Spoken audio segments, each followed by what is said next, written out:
something about yourself with your infographics. Number 2, present to us your local communication, specifically kung saan ka talaga nanggaling. For example, if you are from Pangasinan, tell us something about Pangasinan, and the following are this. Let's say, for example, tell us a brief story or history of Pangasinan. Kung kunwari lang example, Pangasinan. Then after the brief history of Pangasinan, number 2 will be what is the culture, the language, and society. Language, culture, society of Pangasinan. Next, number 3. How do people from Pangasinan or from that province, understand each other? O kaya, kung i-rephrase natin, what is the communication style? Communication styles of Pangasinenses. And finally, give us or provide to us sample phrases. Sample phrases or sample, ano yung sinasabi nga, antutan, di ba? Antuya, di ba? Yun ang Pangasinan yun. Okay? Next, after the local communication, let us go to international communication. Much as I wanted you to be by group, it would be better individual na lang para pag sa passing naka-individualized. In the international communication, gamitin ninyo ang GC ninyo that you either going to have different countries.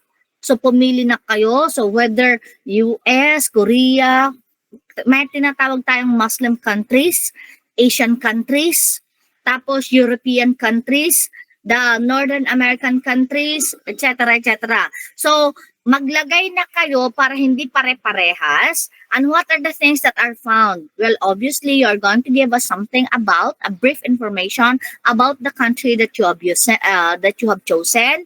Tapos, balikan na naman natin. Language, culture, society of the country. Then, followed by the do's and don'ts. The do's and don'ts. Next will be the communication style. Ano ang communication style nila? Sila ba yung high or low? Pag sinabi nating high, they are more on what? The talking, ganon. Yung iba naman, pag sinabi nung low, kahit na nakaganyan na lang, o di ba? Lalo na, di ba, ang Pilipino kasi akala natin high. Kasi palaban tayo. Pero kapag nandyan na yung kalaban, nakatiklop na pala tayo. Di ba? Tandaan niyo yan. So, we are still part of the low. The high context society, di ba? May mga ganon. So, tapos, give us sample phrases.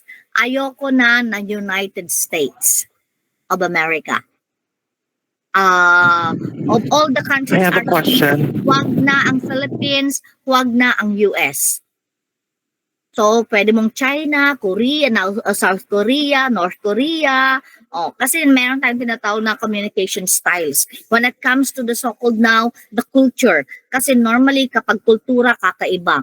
Bakit natin pinag-uusapan? Because we're talking about here, purpose of communication. We need to understand and to be understood. Kaya inilalagay ko yung culture. Naintindihan? Yan na yun. And finally, ito, ang sasagutin ninyo, alam nyo kung paano ko binabasa. Ito, binabasa ko sa pinagawa ko sa mga estudyante ko noon.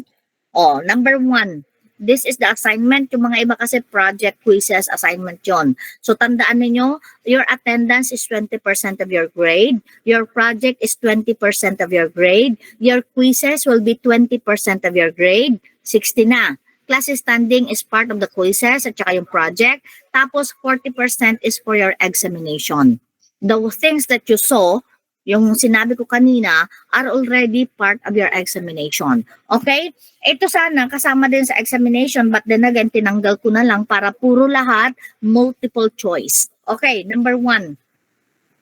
Illustrate then discuss the process of communication. Number 2. Ang dami niya sagot. Number 2. Explain the importance of purpose of communication in your chosen field. Diba?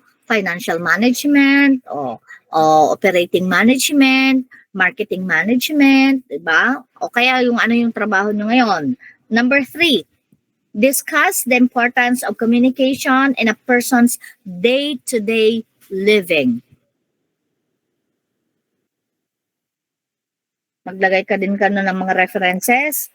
Tapos, palagay ba dito? Discuss the different communication models.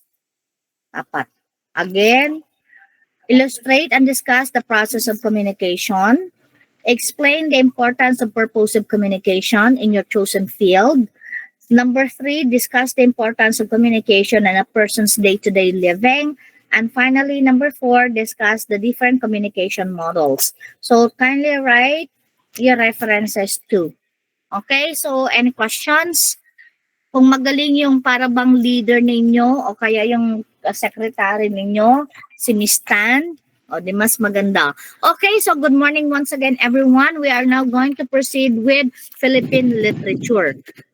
Philippine literature na tayo Okay? I know, alam na